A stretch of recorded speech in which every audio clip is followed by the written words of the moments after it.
Bonjour les enfants, donc aujourd'hui nous allons travailler sur un problème qui va se découper sur 2 jours, donc jeudi et vendredi. Voici la première partie. Il s'agit d'un problème où il faudra lire non pas un énoncé mais un tableau. Vente à emporter. Un marchand fait ses comptes pour la semaine. Il remplit le tableau suivant.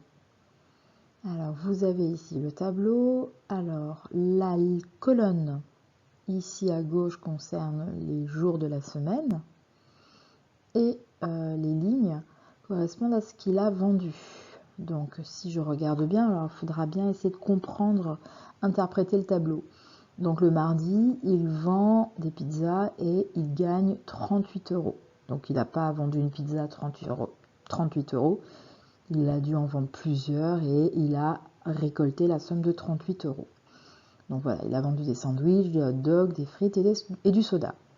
Alors ici, nous avons une colonne avec les totaux. Voilà, il faudra, bon, je te laisserai réfléchir. Donc, et ici aussi. Voilà. Alors voici plusieurs questions, donc elles sont assez simples. Sois juste attentif lorsque tu lis bien les questions et trouve les indices. Alors, première question, quel jour a-t-il vendu le plus de pizzas? On te demande, voilà, l'information principale, c'est quel jour. Et la deuxième, c'est le plus de pizzas. Bon, c'est simple, tu fais une phrase-réponse. Deuxième question, quel jour a-t-il vendu le moins de sandwichs? Troisième question, combien lui a rapporté la vente de pizza le mercredi? Alors ici, combien lui a rapporté la vente de pizza le mercredi? C'est simple, c'est prendre les informations. Lis bien la question et comprends-la. Quatrième question, combien lui a rapporté la vente de soda le dimanche? Lorsqu'il a vendu les sodas le dimanche, qu'est-ce qu'il a gagné? Cinquièmement, complète le tableau en calculant tous les totaux.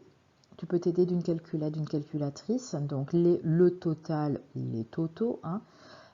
Donc voilà, ici, qu'est-ce qu'il a gagné le mardi, le mercredi, etc. Donc tu calcules. Et si tu as besoin, bon, le mieux c'est de poser, même faire que voilà de tête, si tu arrives. Et tu peux utiliser une calculatrice. C'est aussi très bien. Et sixièmement, quel jour a-t-il vendu le plus?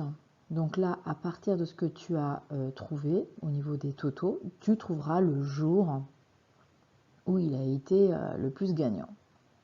Donc voilà, ici, le problème n'est pas compliqué, il faut juste bien lire les questions et bien prendre les informations. À demain! Bonjour les enfants, donc aujourd'hui nous allons passer à la deuxième partie du problème sur la vente à emporter. C'est toujours le même tableau, le même marchand. Alors, normalement, hier, tu as complété le tableau avec ce qu'il a gagné par jour. Alors, maintenant, nous allons continuer les questions. Alors, quel jour le marchand a-t-il vendu le moins? Quel jour, donc parmi ici, le marchand a-t-il vendu le moins? Prends bien les indices textuels. Dans la phrase, il y a des indices. À toi de t'y appuyer. Dans ce travail, en fait, dans ce travail mathématique, ce qui est intéressant, c'est de trouver les informations au bon endroit. Que tu dois analyser le tableau et lire correctement. Deuxième question. Combien lui a rapporté la vente des sodas au cours de cette semaine? Combien? Donc, est-ce qu'on parle de jours ou d'euros? Quand je te dis combien? Oui, on parle d'euros, tu as raison. Alors, combien lui a rapporté la vente des sodas au cours de cette semaine?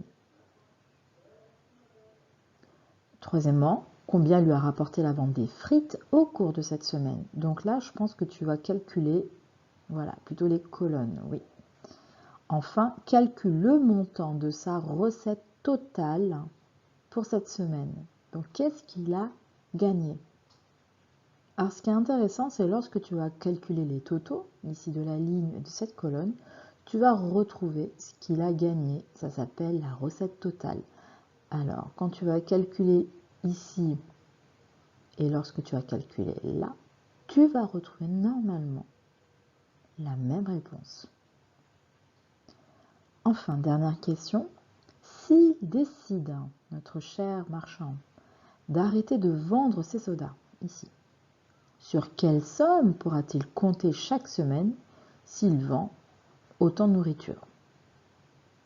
Alors, s'il décide d'arrêter de vendre ses sodas, sur quelle somme pourra-t-il compter chaque semaine s'il vend autant de nourriture? Qu'est-ce qu'il gagnerait s'il décide d'arrêter de vendre des sodas? Voilà, donc j'espère que cette petite vidéo t'a aidé à répondre au problème. Donc, en soi, ce problème n'est pas très compliqué. Il faudra juste bien lire les questions, bien trouver les indices qui t'aideront à trouver la réponse et aussi bien voilà, savoir lire un tableau correctement. Voilà, je te souhaite une bonne semaine, un bon week-end surtout, et je te dis à bientôt.